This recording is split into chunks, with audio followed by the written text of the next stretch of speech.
Hey guys, and welcome back to the I Have Too Many Plants show. And you want to know what you're sitting on? More plants. So I may or may not have started more seeds. Oops. So these are mostly just flowers. I have a lot of zinnias in here. These are Armenian cucumbers though. But I just planted these yesterday. I have marigold, amaranth, few sunflowers, and then some of my saved seeds from last year. So I have shishito peppers, Desert King watermelon, calendula. And if I'm being honest, I started these seeds because I was bored. And I really like starting seeds. But I also have no flowers that I planted in the front yard landscaping, and not very many really in the in-ground garden. I have yarrow, a few bachelor's button, a few cosmos, but not as many as I usually plant. And I always have zinnias in my garden. So naturally I needed to start more seeds. But these guys are the leftover tomato and pepper plants that I started months ago. Some of the tomato varieties I have left are Estiva, gold medal, chocolate pear, another gold medal. A lot of these are unnamed because, it's been months since I started them and the tags just blow out. What is this? Oh, this is a giant crimson. There's quite a few tomatoes in here though, and they are getting rather large. Oop, there's a flower, but I need to pick off. A lot of these peppers are just peppers that I already have in the garden, such as Thai pepper, shishito pepper. There are quite a few Thai peppers, and I don't need more than like 2 plants in my garden because I just don't use them that much, and they spew out hundreds of tiny little peppers. So it's a waste of space if I put more than 1 or 2. But I'm not gonna throw these plants away, and I don't know where to put them. There's no more room anywhere. I could throw them in the front yard landscaping, but I don't think they'll survive. It's very poor soil in there.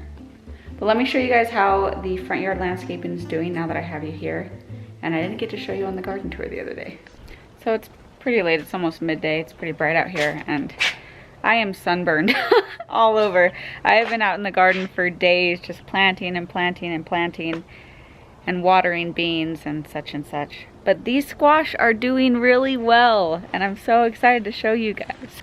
I'm gonna start off with this guy. I think it's a tromboncino just because it's growing at the same rate all of my other large tromboncinos in the garden are growing, and it's just taking off. I have no idea why these plants are doing so well over all of the other squash, but I'm here for it. Now, unfortunately, I can't name basically any of these squash plants that I have planted here because I didn't put tags down. I do know that this is some sort of watermelon though, because I remember seeing the tag and it having 2 plants, and then I planted both of them just to, survival of the fittest type deal, and whichever one tends to grow faster, I'll just chop the other one off. But all of these plants in here are doing very well, including 3 little okras that I planted up here the other day. And the same over here, all of these squash are doing very well. I did plant out amaranth. These had been in the pot for a while, and honestly I have no idea where to put them, so I just dotted them along the front of this landscaping. I think they're gonna do all right. I had amaranth actually reseed itself just in my yard last year from where I had dropped some seeds, and they grew up and got to about this tall with very, very little rain. I didn't do any supplemental watering. So they grew on their own in my desert soil last year, even though they didn't get very large. And I'm hoping with actual watering and fertilizer that they will do well. They'll at least be pretty. I have harvested amaranth for grain before. If you don't know what amaranth is, it's a beautiful, tall, flowering plant, and the grains that it produces are a bit like quinoa but a lot smaller and completely edible. It tastes amazing, but harvesting those grains by hand is extremely time consuming. And frankly, for the amount that it takes just to get a few meals out of, not really worth my time. We're a big rice family anyways, so that's what we eat. So, I mean, not too much of an update on the front yard landscaping. If you're wondering, I have these pots around here, not only for my reference of where the plants are, but I'm hoping that the dogs see the pots and they just kind of avoid them, hence avoiding walking on my little seedlings.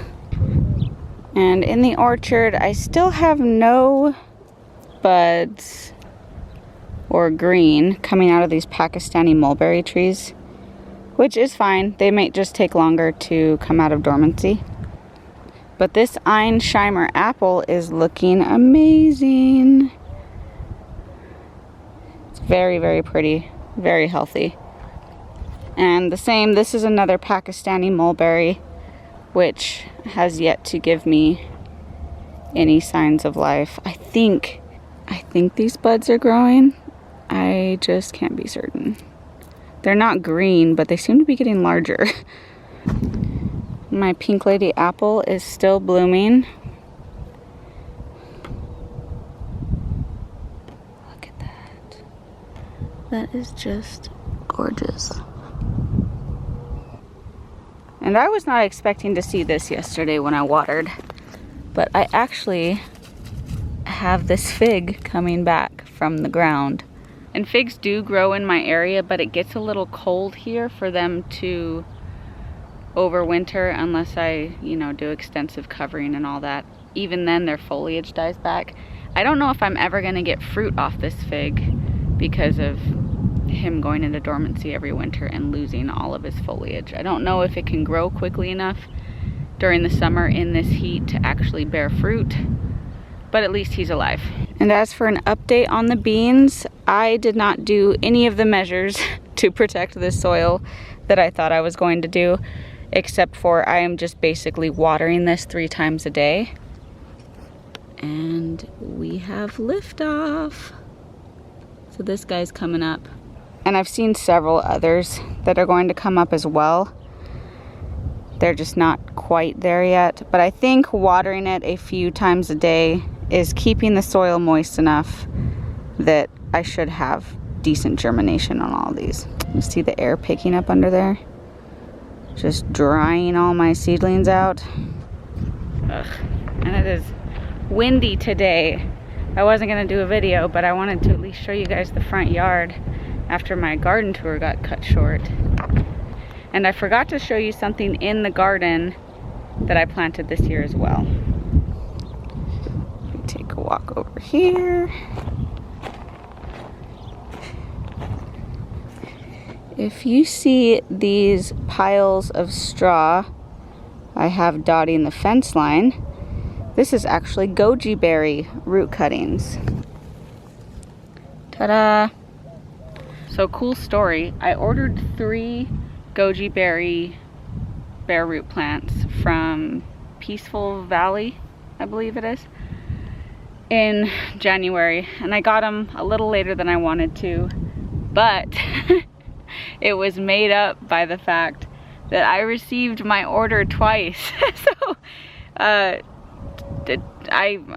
don't know when it was, last week or 2 weeks ago, I got in my order and I was like, cool, my root cuttings were here. I had ordered 2 packets of seeds as well. I didn't get any notifications that it was on the way or anything. I just got the box. And then 2 days after that, I got a notification that my order was delivered and another box with the exact same order. So I got 4 packets of seeds and 6 goji berry cuttings. Please don't charge me again if you see this video. I did not order twice. I was not charged twice. I think it was just a mistake on behalf of the company. Their mistake, my gain.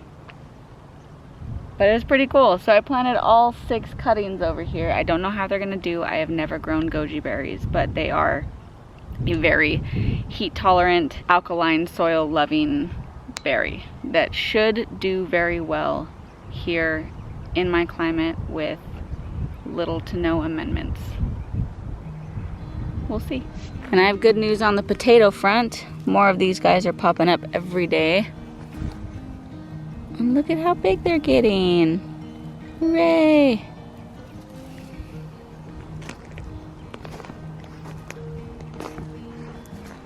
And I've got some over here in this first row as well.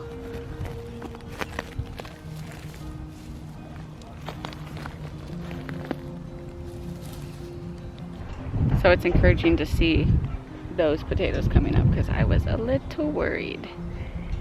And look what else is coming up. This is kale, red Russian kale that I guess I didn't get the root quite all the way out of, and it started to regrow. It's not in the way of anything, so I'm just gonna leave it for now.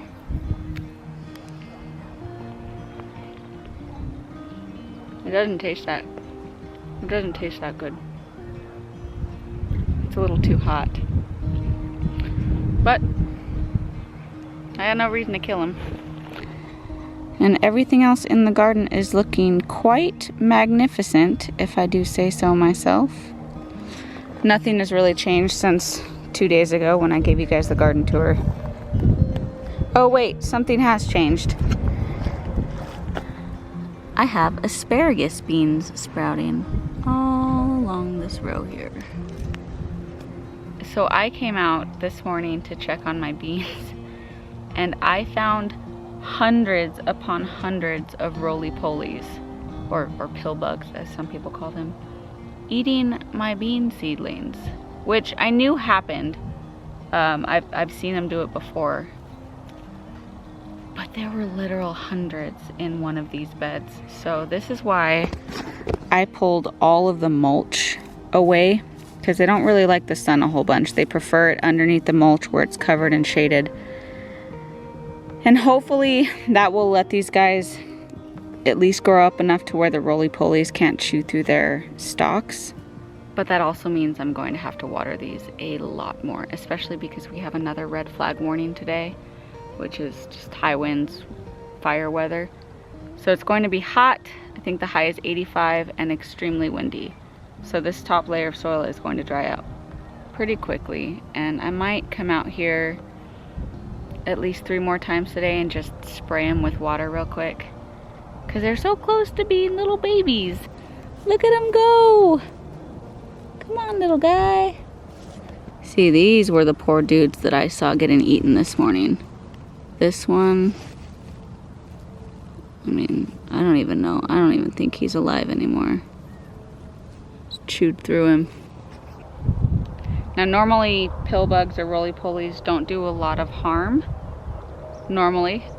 They're actually pretty beneficial because they help break down decaying dead matter. So they help break down all the mulch, provide nutrients to the soil. I generally don't mind them.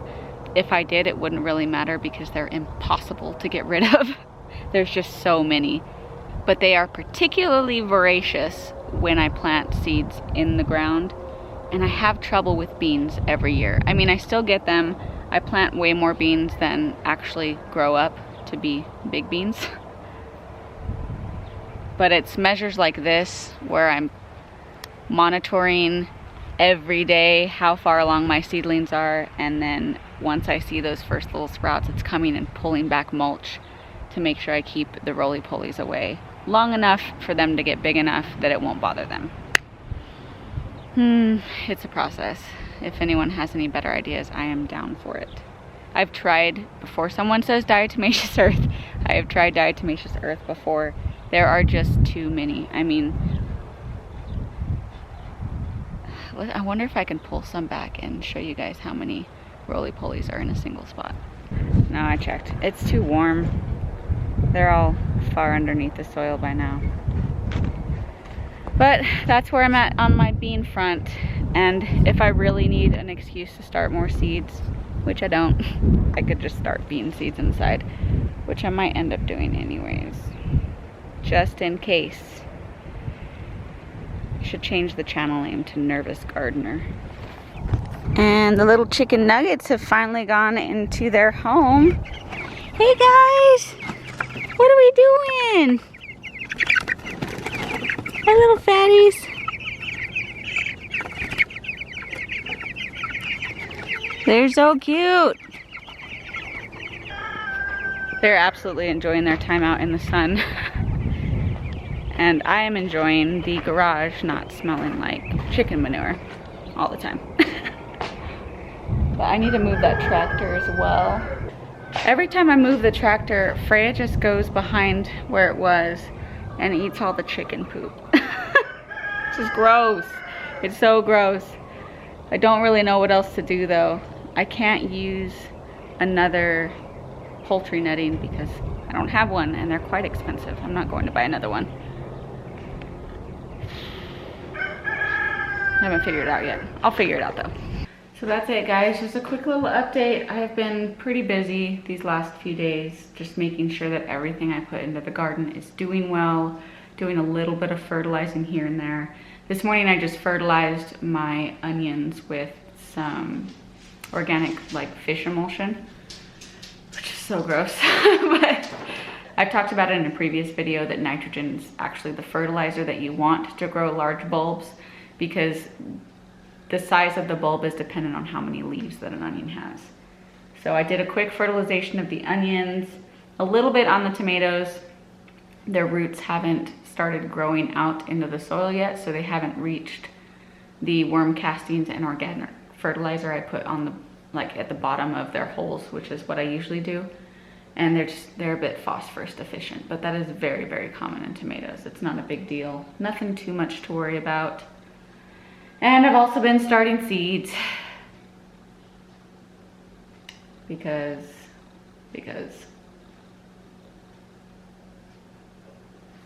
this is why I shouldn't be starting seeds, guys. I can't stop myself. And we also have baby chicks. Ah! But the neighbor's chicks have finally hatched. I gave her the eggs. She had the incubator. It's a joint effort. And they are so adorable. Ugh.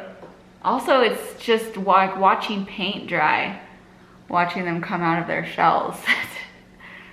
I left their house last night at like 10 p.m. and I was like, just call me tomorrow morning. And they ended up hatching around 4, a few of them. We have 5 babies so far, a 6th on the way. Several of the other eggs have pipped, which is the first peck they put through their egg shell. That's exciting, and I'm gonna have tons of little baby chick video to show you once they're all out and happy and healthy. So that's what I've been up to, and I originally intended to get into the beehive with you guys today, but with this wind, it's not really a good day to be opening up a hive. So that will probably be the next video. And then I can show you what other seeds I started. Catch you guys on the next one.